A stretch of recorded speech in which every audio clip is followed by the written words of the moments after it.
what are some other things that kind of struck you? It's another typical school day at a most untypical school. I want you guys to take about 5 minutes in your group to try to evaluate log-based score of 28. Welcome to E3 Civic High School.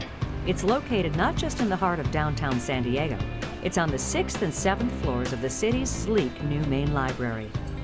I'm just excited to be the part of a work that allows us to meet the needs of the next generation, that allows us to change the face of public education, I believe, in the future. Dr. Griffith is the director of this charter school. She says establishing and developing E3 is one of the proudest accomplishments of her long career in public education. Martin Luther King said, if you see a good fight, get in it. This is a good fight. E3 was founded in 2013. The City of San Diego, the school district, and Library Foundation worked together to open this high school inside the public library. E3 is the only public high school in downtown San Diego, providing more opportunities to students who live in the urban area. The library has its own tools like computer labs, 3D printing labs, and stuff like that. So if you have the dream to create something, you already have the tools for you. E3 has more than 450 9th through 12th graders.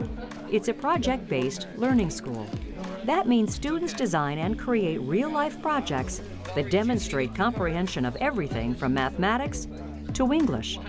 It's one reason many students are excelling. We have a very diverse school coupled with a small class size, which gives us a lot of one-on-one time with our teachers. Other schools tend to just work through busy work, worksheets, that sort of thing, whereas we really want to get into the deep depths of what we're trying to learn so that we're experts in it by the end of the year. I think personally for myself, I learned better through working through projects and different things of that matter. Supporters say this approach appears to be working. In the 2016 school year, 100% of E3 seniors graduated, and 97% attended a 2- or 4-year institution. For myself, I want to be a neuroscientist. One of my science teachers, Dr. Parag Chowdhury, actually really inspired me to study neuroscience through one of the science classes that I took for him my freshman year. Just based on the name, like that policy might be about climate change. Dr. Chowdhury teaches everything from philosophy to physiology. We're still a school that's kind of finding our own identity. And I think that one of the big things, really, we're not afraid to kind of experiment with our approach. How much pollution can a company emit into the environment? For Dr. Chowdhury, teaching at E3 is just as rewarding as his prior career as a research scientist, with equally tangible and meaningful outcomes. In science, you kind of begin to realize it's never really about you. It's really about being able to transmit those ideas to the next generation and see what they do with it and what they'll come up with. It's sort of like if I can't think in my head what is wrong with the things that are going on around me, if I can't describe it, then how can I fight it? With 77% of their students from traditionally underserved communities and 65% of their student body receiving free and reduced lunch, E3 faces a unique set of challenges. For example, a kid that comes to school hungry, it's really hard for them to learn. One way Mr. Newman faces this challenge, teaching students about nutrition in his project-based, sustainable urban agriculture class. So all the flowers are going to turn into cucumbers. I feel like they're, oh look, here's I teach a lot about health and nutrition and diet and really helping kids to make smart choices about how they eat.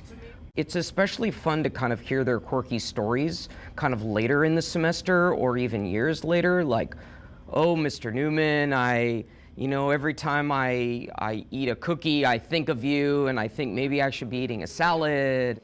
Hey, I'm sorry I only have 3 that are ripe right now, but I'm sorry, more will be ripe soon, I promise. Thank you. I love seeing our learning facilitators, which typically are called teachers, and our staff.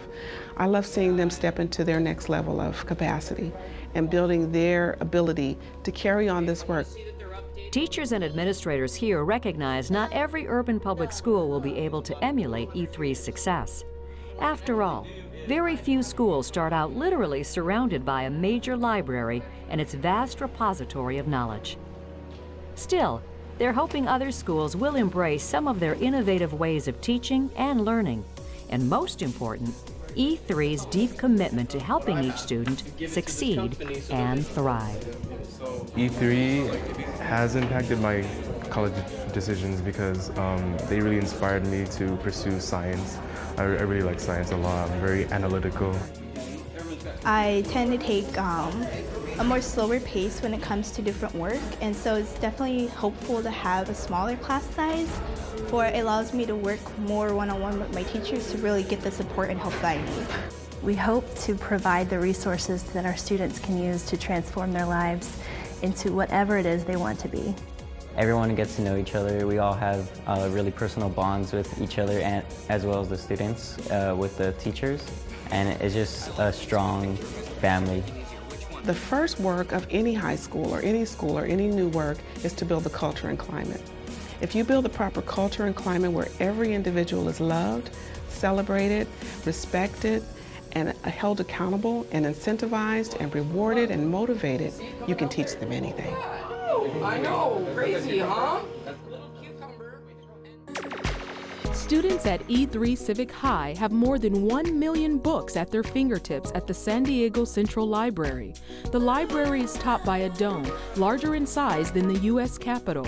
The dome looks incomplete, a purposeful design to reinforce the notion that learning is a continuous process.